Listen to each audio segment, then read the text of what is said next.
ikaw yung mag-ano, ikaw yung mag-a-adjust para sa kanila. XTV, shoutout po.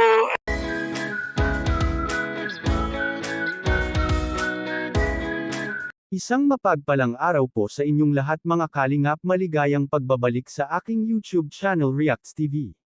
Maganda ang topic natin ngayon mga kalingap, patungkol po ito kay Diwata Joy, ang kauna-unang Kalingap Angels at nagiging leader na ngayon. Yan ay sama-sama nating tutukan mamaya mga kalingap, pero bago ang lahat, suportahan po natin palagi ama ng Kalingap Kuya Val Santos Matubang at Idol Kalingap Rab. Maraming salamat po. Ngayon balik tayo sa topic mga kalingap. Ang responsibilidad bilang isang leader ng Kalingap Angels ay pinaubayan na ni Kalingap Rab kay Diwata Joy.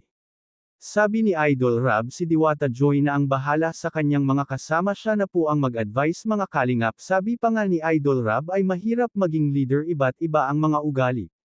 Ang leader ang mag-adjust para sa mga kasama, napakahirap talaga, pero lahat ay kakayanin ni Diwata Joy. Kahit anumang hirap ng hamon sa buhay, hinding-hindi aatros si Diwata Joy mga kalingap. Sabi pa nga ni Idol Rab ay dahil kay Andy Kayakap Vlogs kaya natulungan ng kalingap si Diwata Joy at napapagawaan ito ng magandang bahay at nagiging kauna-unang Kalingap Angels. Mabait naman si Diwata Joy, hinding-hindi nagbabago noon at ngayon. Yan ay panayam ni Idol Andy Kayakap Vlogs. Tara samahan niyo ako mga kalingap, makikita po natin sa video. So Joy, kumusta naman ang nagdaang bagong taon? Kumusta yung celebration nyo? Masaya po kami kasi magkakasama po kami nila mama, tapos nag-celebrate po kami dito sa bagong bahay. Wow! Ano yung mga pagbabago kumpara doon sa mga unang nagdaang bagong taon? Sa ngayon? Sobrang saya po namin i-celebrate po yung New Year kasi natapos po yung 2023 namin na maraming blessings po yung dumating po sa amin. At nakilala po namin kayo. Saka ilang buwan na rin na tinutulungan namin kayo, no? Opo. Kailan nga nag-start yun?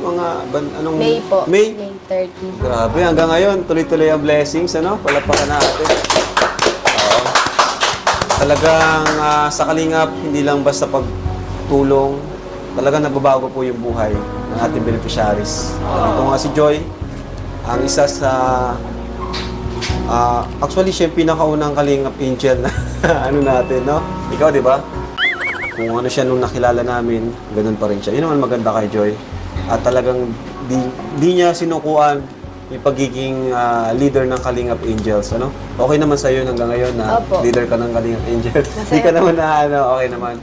O kasi bilang leader, ikaw yung mag-aano sa kanila advise, magbabalanse, Ikaw yung mag-aano sa kanila, kagaya niyan, kapag wala silang matulugan, sa inyo sila na tuloy, So, yun nga, pag leader ka, mahirap na responsibilidad yun, di ba? May iba-ibang ugali ng tao, So, ikaw yung ikaw yung mag-a-adjust para sa kanila. Kaya palapakan natin si Joy bilang isang leader ng Kalingap Angels. Si Joy ang hindi nagmula, pagbabago talaga sa lupa. Kung ano noon si Joy, Ganun pa rin hanggang ngayon. walang pinagbago.